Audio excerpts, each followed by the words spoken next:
Welcome to my channel. आज का topic है वीडियो का unit 1 the Indian contract act 1872 के कुछ इम्पोर्टेंट क्वेश्चंस जो कि आज हम डिस्कस करेंगे। ठीक है, ये बीकॉम ऑनर्स स्टूडेंट्स और सीए फाउंडेशन स्टूडेंट्स, सीएमए, ये सब के लिए बिजनेस लॉ में है। तो स्टार्ट करते हैं पहला क्वेश्चन से। अगर आप मेरे चैनल में नए हैं तो please subscribe my channel and like the video. तो क्वेश्चन नंबर 1 है, what do you understand by law? मतलब आप लॉ से क्या समझते हैं, लॉ क्या होता है? तो उसका स्कोप भी मतलब साथ में बताना है, डिस्कस इट्स स्कोप। उसका स्कोप क्या है? तो लॉ लॉ क्या होता है? Law means a set of rules, मतलब कि एक रूल्स का सेट होता है।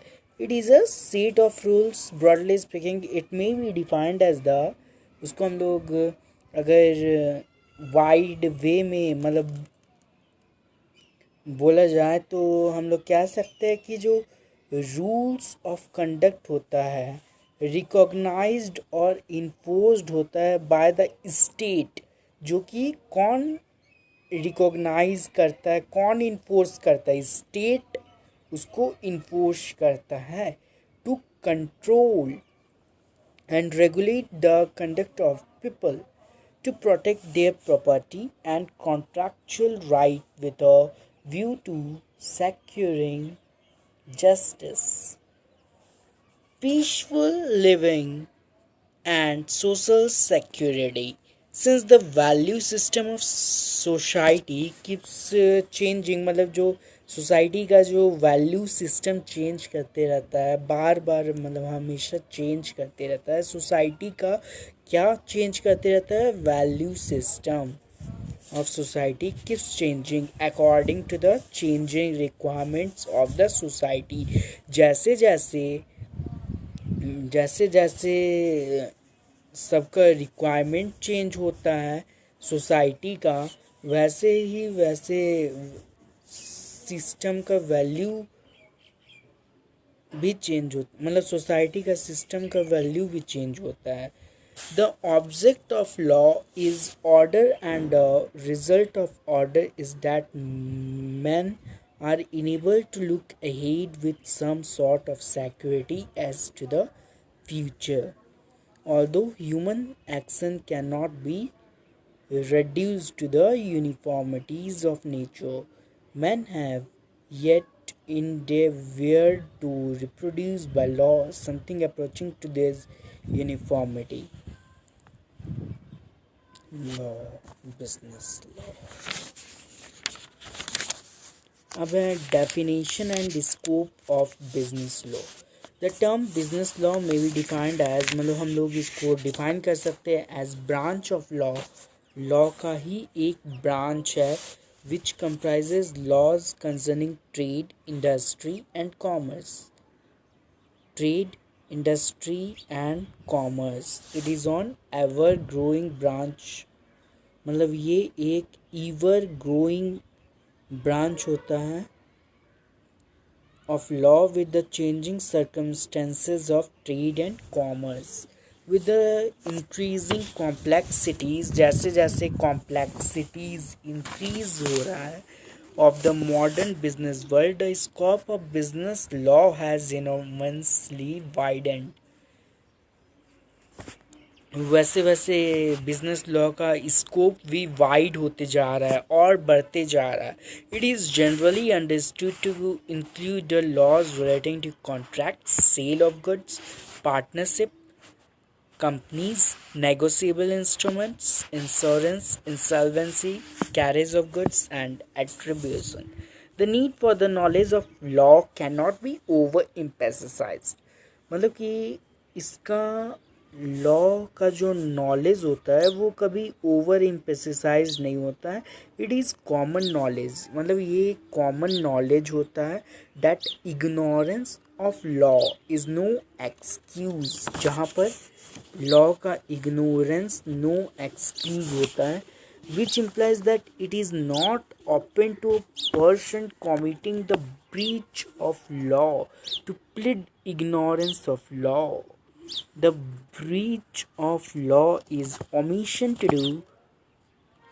Breach of law मतलब कि omission to do something for which the law cast on obligation upon the person to do or do something which the law reference. That is why it is generally known and accepted that every person is presumed to know the law.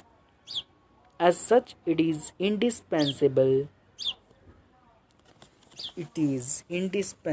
for the people engaged in economic and commercial pursuits to acquaint themselves with the general principle of the business laws. The main sources of Indian mercantile law, एक law निकला था जिसका नाम था mercantile law. English mercantile law. The English mercantile law constitutes the foundation on which the superstructure of the Indian mercantile law has been built. Even now, despite the enactment of various statutes relating to matters falling within the purview of the mercantile law, our court generally take recourse to the English law where some principles are not expressly dealt within an act where this is ambiguity. The statutory law क्या होता है? When a bill is passed, मतलब जब parliament bill pass करता है and signed by the president, जब law मतलब जब बिल पास करता है पार्लियामेंट और वो साइन हो जाता है प्रेसिडेंट के द्वारा, तो वो एक एक्ट बन जाता है या स्टैट्यूट बन जाता है. The bulk of Indian business law is statutory law. The Indian contract act 1872, the negotiable instruments act 1881, the sale of goods act 1930, the Indian partnership act 1932, the Companies Act 2013 are instances of the statutory law. Judicial decision or case law. Judicial decisions are usually referred to as precedents and binding on all courts and jurisdiction. Lower to that of court which gave the judgment, they are also generally followed even by those of equal jurisdiction in deciding similar points of law. Whenever an act is silent, मतलब अगर कोई act silent होता है on a point or there is ambiguity, the judge has to decide the case according to the principle of justice, equity and good conscience. मतलब कि अगर कोई act silent होता है तो जज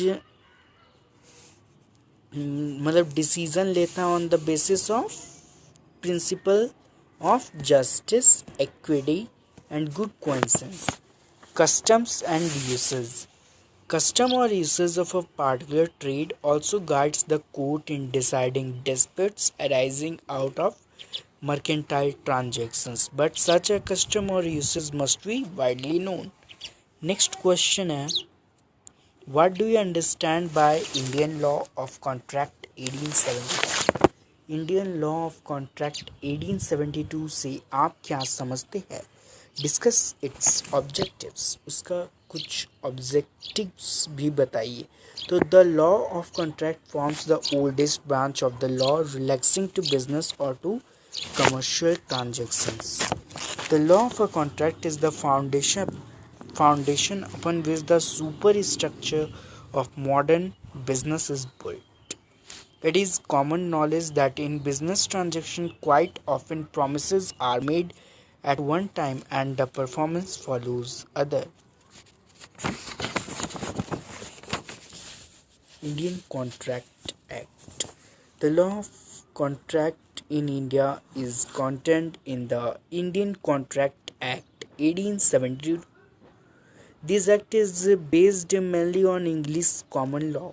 मतलब ये जो एक्ट है, contract act, Indian contract act, वो बेस्ड है इंग्लिश कॉमन लॉ पे, फुल्ली बेस्ड है इंग्लिश कॉमन लॉ पे, which is to a larger extent made up of judicial precedents, there being no separate contract act in English law.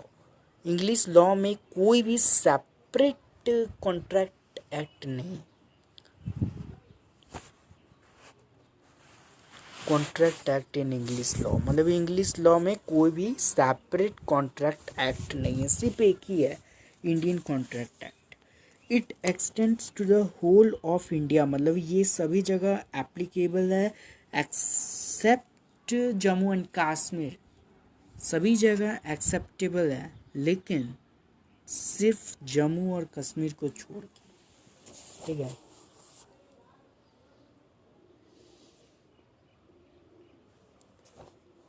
Does not deal with all the branches of the law of contract, मतलब वो law of contract का सभी branches से deal नहीं करता है.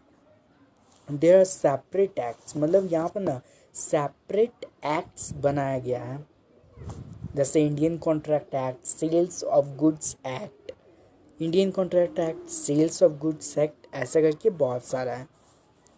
There are separate acts which deal with contract relating to negotiable instruments, transfer of property, sale of goods act, negotiable instrument act भी है, ट्रांसफ़र ऑफ प्रॉपर्टी एक्ट